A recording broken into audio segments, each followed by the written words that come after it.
Hi welcome to అర్నాస్ with kitchen. ఈరోజు బ్రెడ్తో స్వీట్ రెసిపీని చూపిస్తున్నాను. తింటూ ఉంటే స్మూత్గా అలా గొంతులోకి జారిపోతుంది. ఇంకా టేస్ట్ అంటారా అద్భుతంగా ఉంటుంది. ఫస్ట్ టైం చేసే వాళ్ళకు కూడా పర్ఫెక్ట్గా వస్తుంది. వీడియోను స్కిప్ చేయకుండా చూసేయండి. ఇందుకోసము 8 బ్రెడ్ స్లైసెస్ని అయితే తీసుకున్నాను. ఇవి నార్మల్గా షాపు లేదా బేకరీలలో దొరికేవే. బ్రౌన్ బ్రెడ్ అయితే కాదు.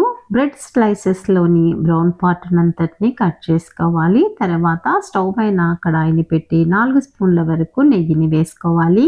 నెయ్యి ప్లేస్లో ఆయిల్ అయినా యూస్ చేసుకోవచ్చు, లేదా నెయ్యి ఆయిల్ మిక్స్ చేసి కూడా వాడుకోవచ్చు. మీకు ఎలా నచ్చుతుందో అలా యూస్ చేసుకోండి. నెయ్యి వేడెక్కిన తర్వాత ఫ్లేమ్ను మీడియంకు అడ్జస్ట్ చేసుకొని బ్రెడ్ స్లైసెస్ని వేసి అటు ఇటు తిప్పుకుంటూ బాగా రోస్ట్ చేసుకోవాలి. మీరు తీసుకున్న నెయ్యి లేదా ఆయిల్ తక్కువ అనిపిస్తే మరి కాస్త వేసుకోండి. ఇదే విధంగా అన్ని బ్రెడ్ స్లైసెస్ని కూడా వేయించుకొని పక్కనుంచుకోవాలి. తర్వాత ఒక బౌల్లో 1/2 కప్పు పాల పొడి, 1.5 స్పూను కస్టర్డ్ పౌడర్ని వేసుకొని 1/2 కప్పు గోరువెచ్చటి పాలను వేసుకొని లంప్స్ లేకుండా కలుపుకొని పక్కనుంచుకోవాలి.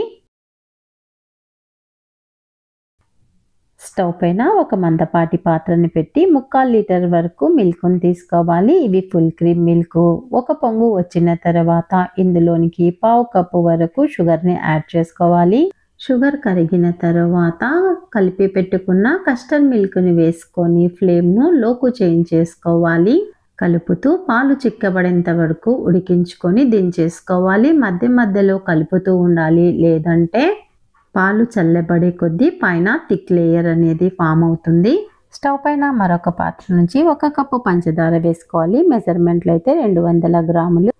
1.5 కప్పు వాటర్ని ఇలాచీలను వేసుకోవాలి.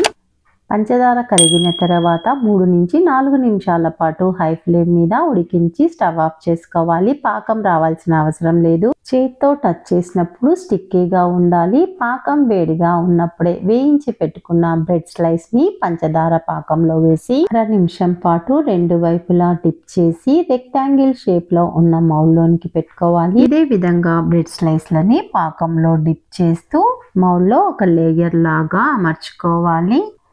గ్యాప్స్ని బ్రెడ్ పీసెస్తో కవర్ చేసుకోవాలి. తరువాత ఈ బ్రెడ్ పైన కస్టర్డ్ మిల్క్ను థిక్ లేయర్గా వేసుకోవాలి. ఈవెన్గా స్ప్రెడ్ చేసుకోవాలి. ఈ వీడియోను చివరి వరకు చూసిన తర్వాత నేను చేసిన ఈ రెసిపీ మీకు నచ్చినట్లయితే లైక్ చేసి షేర్ చేయండి.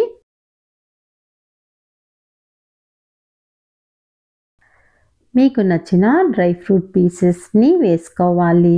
మరలా పాకంలో డిప్ చేసిన బ్రెడ్ స్లైస్లని దీనిపైన ఒక లేయర్గా అమర్చుకొని దానిపైన కస్టర్డ్ మిల్క్ లేయర్ని స్ప్రెడ్ చేసుకొని మరలా దానిపైన డ్రై ఫ్రూట్ పీసెస్ని వేసుకోవాలి. మీకు ఇంకా థిక్గా కావాలి అంటే దీనిపైన ఒక బ్రెడ్ స్లైస్ లేయర్ని మరలా కస్టర్డ్ మిల్క్ లేయర్ని వేసుకోండి. ఇలా ప్రిపేర్ చేసుకున్న తర్వాత 4 అవర్స్ పాటు ఫ్రిడ్జ్లో పెట్టుకొని సర్వ్ చేసుకోవాలి. టైం ఉన్నట్లయితే ఓవర్ నైట్ ఫ్రిడ్జ్లో పెట్టుకొని మరుసటి రోజు సర్వ్ చేసుకోండి. చల్లగా స్మూత్గా చాలా టేస్టీగా ఉంటుంది. అంతే అండి, నోట్లో వేసుకుంటే వెన్నలా కరిగిపోయే బ్రెడ్ పుడ్డింగ్ అయితే రెడీ అయిపోయింది. చూస్తుంటేనే నోట్లో నీళ్లు ఊరుతున్నాయి కదా. మీరు కూడా ట్రై చేయాలనుకుంటున్నారా? అయితే వీడియోను మరొకసారి చూసి ట్రై చేసి తర్వాత ఎలా వచ్చిందో నాకు కామెంట్ చేయండి. ఫస్ట్ టైం నా ఛానల్ని చూస్తున్న వాళ్ళు, ఇంతవరకు సబ్స్క్రైబ్ చేసుకొని వాళ్ళు సబ్స్క్రైబ్ చేసుకొని బెల్ సింబల్ని నొక్కి యాక్టివేట్ చేయండి.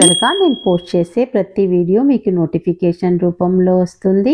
మంచి రెసిపీస్ ని మిస్ కాకుండా ఎంజాయ్ చేయగలుగుతారు. Thank you for watching.